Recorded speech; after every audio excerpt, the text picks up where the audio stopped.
Hey guys, welcome back. I hope you are having an amazing day. Let's get right into the stories. The first one is an entitled People story. It was a hot and sunny Saturday morning when I decided to head over to the clothing optional beach near my house. I had discovered this secluded spot a few years back and enjoyed the freedom and relaxation of sunbathing au naturel. The beach regulars were a friendly, non-judgmental bunch who appreciated the privacy the shoreline offered. Families with kids stuck to the main beach nearby, leaving this little cove to those who like to swim and soak up the rays in the buff. I parked my car in the small gravel lot and trekked my way through the sea oats and sand dunes, eager to claim my favorite spot before the crowds arrived.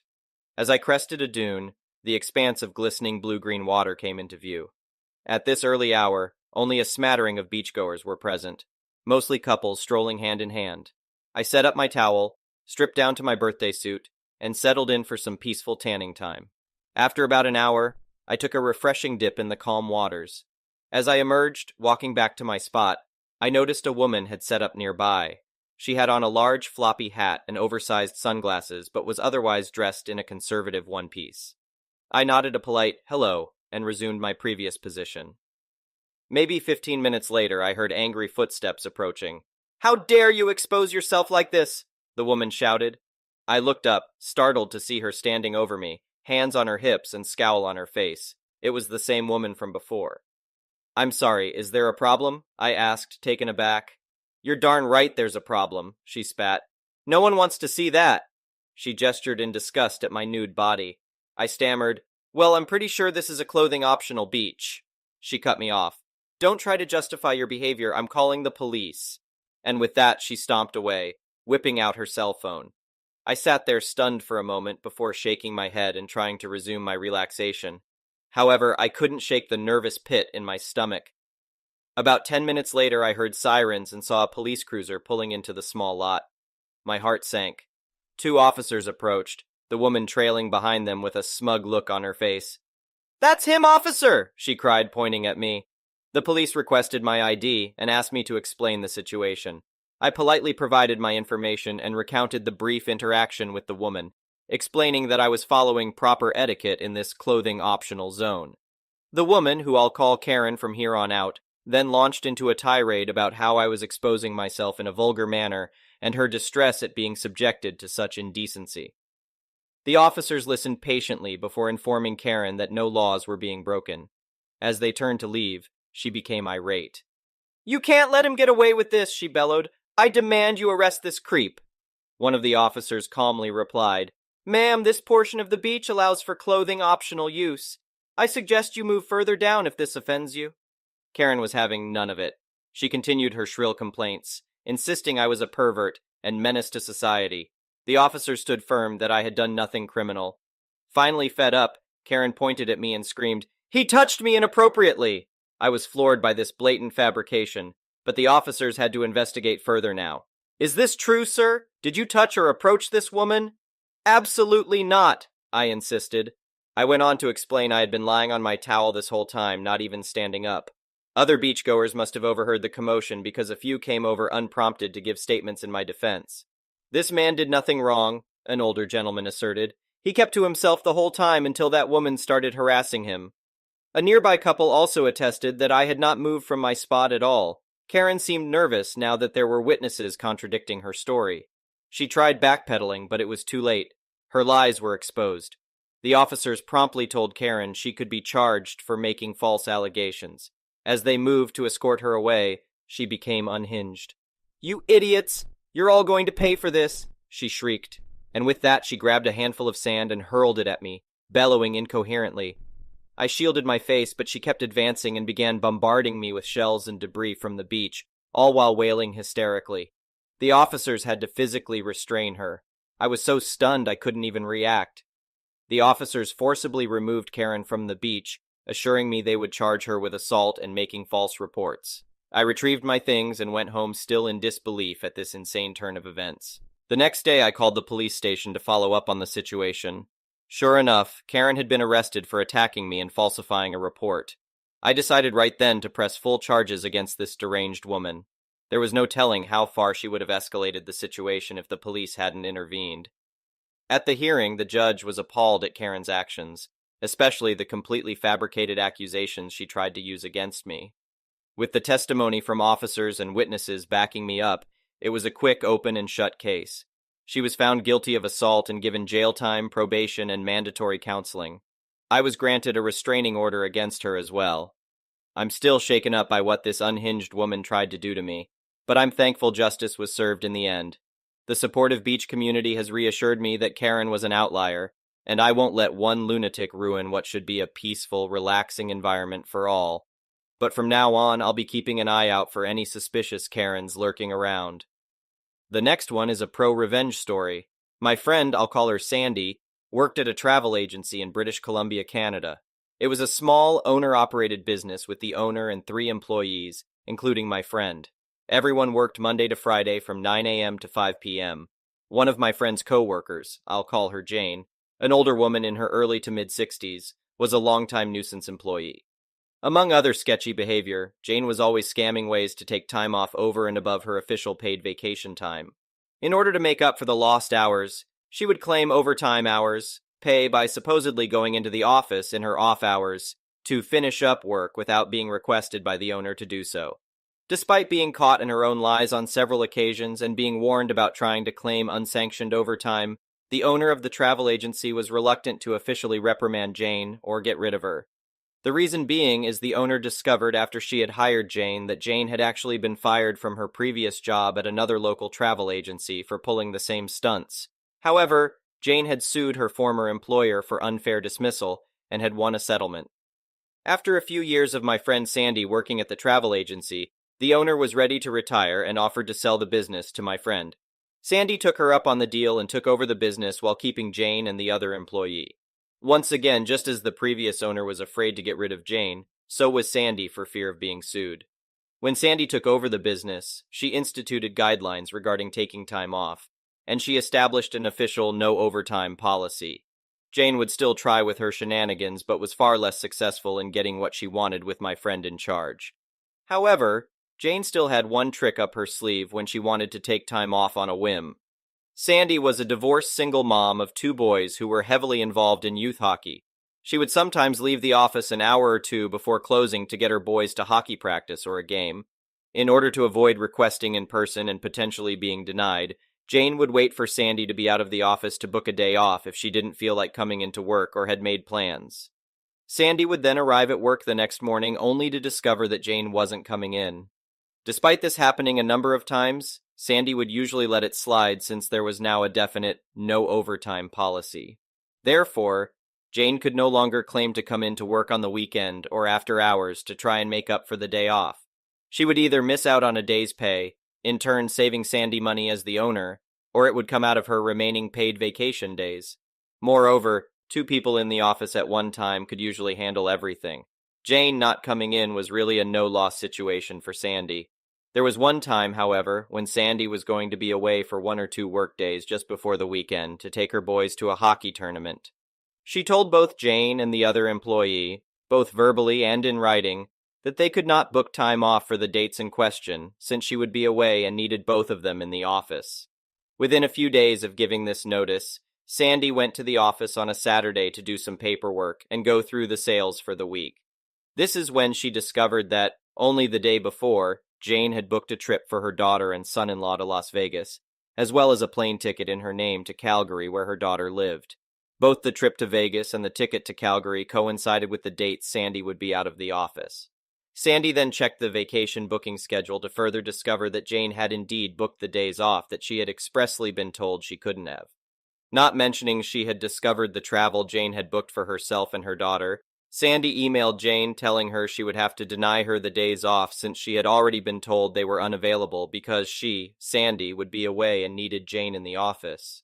Through a continued series of email exchanges, Jane replied and outright lied to Sandy with some excuse about her daughter getting some long-awaited medical treatment or surgery, and she needed to go to Calgary to help out for a few days and look after her granddaughter.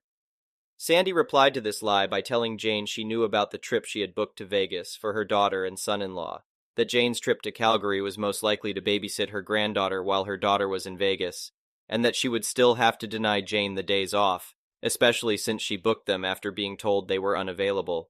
Jane countered in her subsequent reply, without even addressing the fact that she had been caught in a lie, that she had been a dedicated employee of the travel agency for several years, and couldn't understand why she was being treated so unfairly after all she had done for the business. She then wrote that since she wasn't being treated as a valued employee, she had no choice but to retire, and was giving her 2 weeks' notice.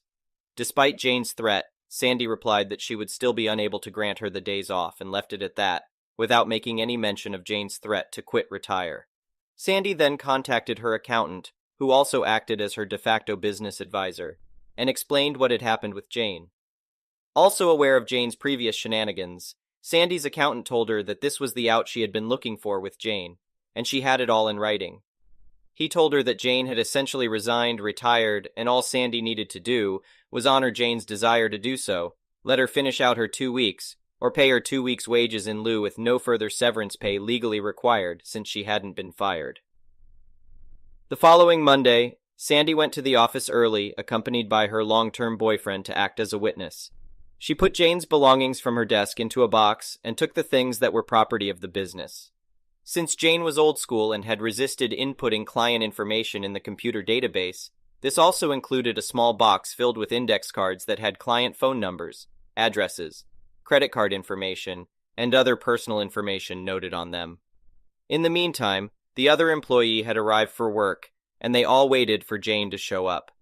Jane arrived just before 9 o'clock, acting as though nothing had happened, and greeted everyone with a "Good morning" as she walked through the door. However, she was apparently taken slightly aback when she noticed Sandy's boyfriend seated in the far corner of the office. At this point, Jane was midway to her desk when Sandy informed her that there was no need to go any further, and that she had accepted Jane's notification of retirement. She then handed Jane a check compensating her for the hours she had worked in the current pay period, as well as 2 weeks' wages in lieu of Jane finishing out her final 2 weeks before her retirement. Jane was dumbfounded and went into panic mode. "But I didn't retire! I'm not ready to retire!" Sandy responded that indeed she had retired, given her notice, and had proof of it in writing. All Jane could do was continue repeating, "But I didn't retire! I'm not ready to retire!" while unsuccessfully attempting to get the support of the other employee who refused to come to her defense. Sandy then pointed to the box containing Jane's belongings, wished her a happy retirement, and told her to leave the office. Jane quickly rifled through the box and noticed that the small box containing the index cards with client information was not there.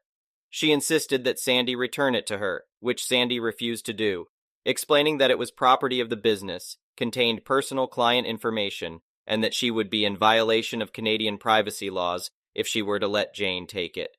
Jane's shock had now turned to obstinance, and she refused to leave without the box. Both the other employee and Sandy's boyfriend had started to get involved, repeatedly telling Jane to just leave. Sandy then informed Jane that if she didn't leave, they would have to call the RCMP, Canadian Police, at which point Sandy's boyfriend dialed police to inform the dispatcher of a disgruntled former employee at XYZ Travel Agency who was refusing to leave the premises. Within a few minutes, 2 police officers arrived, and Jane immediately ran to the door ranting about being fired and about the missing box of client info. To de-escalate the situation, one police officer told Jane to come outside and explain her side of the story. The other officer remained in the office to hear Sandy's side of the story, agreeing that Jane was not legally entitled to the box of client info. The other officer then re-entered the business and told Jane to wait outside. He said that Jane was insisting that Sandy was holding on to her personal belongings, namely a box of important information. Both Sandy and the officer who had spoken to her explained the contents of the box to the other officer, who in turn agreed it was not Jane's property. The police officers then picked up the larger box of Jane's personal belongings, took it outside to Jane, and told her she needed to go home. To rub salt in Jane's wounds the next day, Sandy put up a large sign in the window of the business congratulating Jane on her retirement, and even put a small announcement in the local newspaper doing the same thing. The icing on the piece of revenge cake was Sandy, when filling out the necessary government forms for when an employee quits, gets fired / retires, made sure to check the box labeled retired for the reason for Jane no longer being employed. By doing so, Jane was ineligible to collect unemployment insurance benefits. The next one is a petty revenge story. This happened back in 2013, but I just remembered it while talking to my mom the other day. For some context, this happened while my family was still living in Germany. My dad had just lost his job, which prompted us to look for less expensive housing options, and we moved from our relatively nice older apartment building to one of the prefabricated concrete ones in a different district. I was 9, so I didn't care too much about the aesthetics of the building, and I was thrilled about the fact that we now had direct access to a courtyard and cement pathways that I could ride my bike on. While my parents were still unpacking, some of the kids from down the hall came to our door and asked if I wanted to ride bikes with them, which became our weekend routine for a while.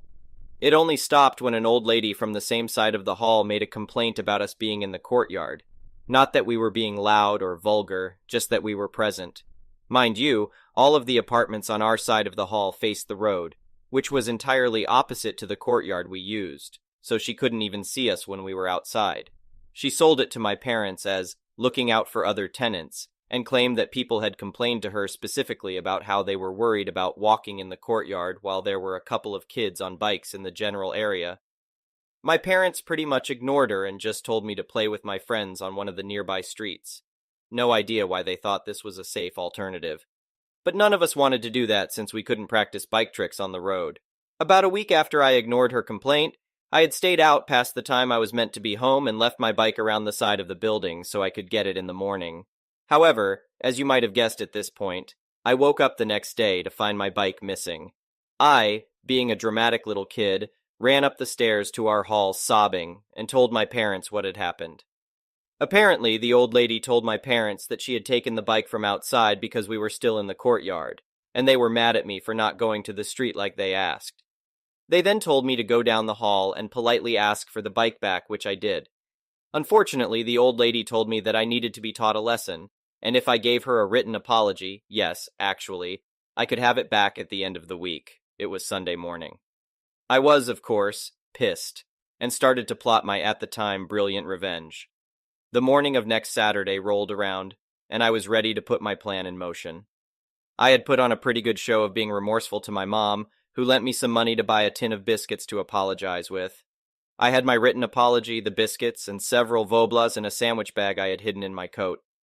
For those who have never heard of Vobla, it is a salted, dried fish popular in Russia, and that I personally think is one of the worst smells, maybe ever. My mom is Russian and loves them, which is why we had so many in the apartment. I knocked on the old lady's door, and she invited me in to put the things down. She accepted my letter and the biscuits, and I asked her if I could use her bathroom before I left with my bike, which she allowed. While she was sitting in the living room, I was hustling quietly around her bathroom and bedroom, hiding one of those gross dried fish anywhere I thought she wouldn't look regularly. Stuck between pipes under the sink, stuffed under her giant wardrobe, and even thrown onto the top shelf of her closet. With the all-natural stink bombs deployed, I washed my hands and all but sprinted out of her apartment with my bike, thrilled with the stunt I managed to pull off.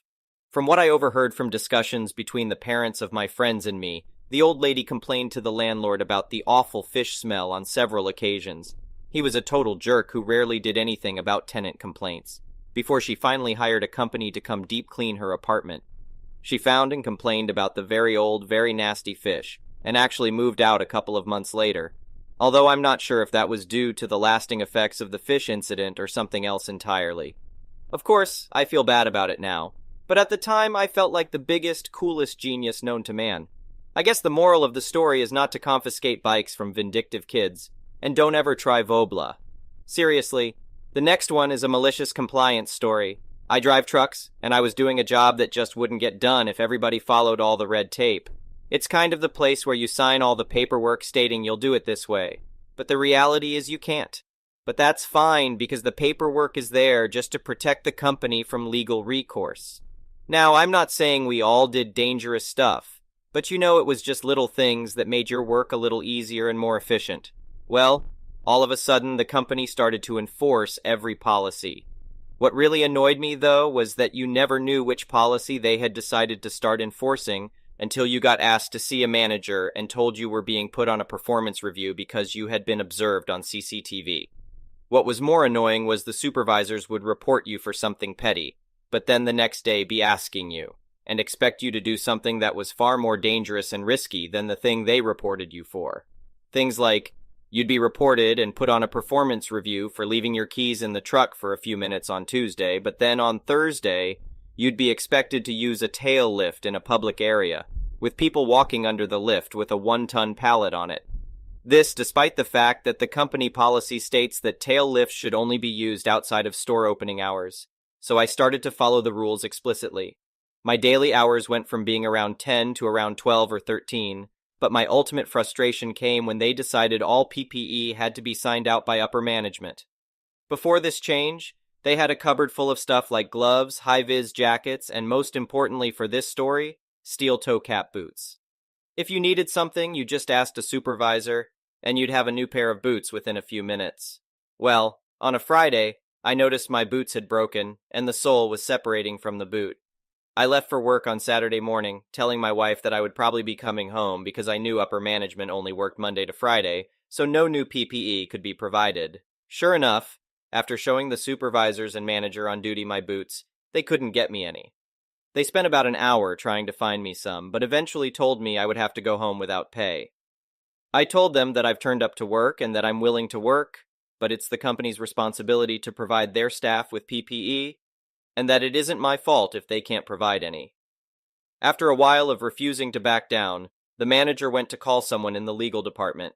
He returned saying I would be sent home for the weekend with full pay, and some new boots would be provided to me on Monday. What's more, one of the supervisors told me that I should tape the boot up with tape, and that if I didn't, he'd report me to upper management.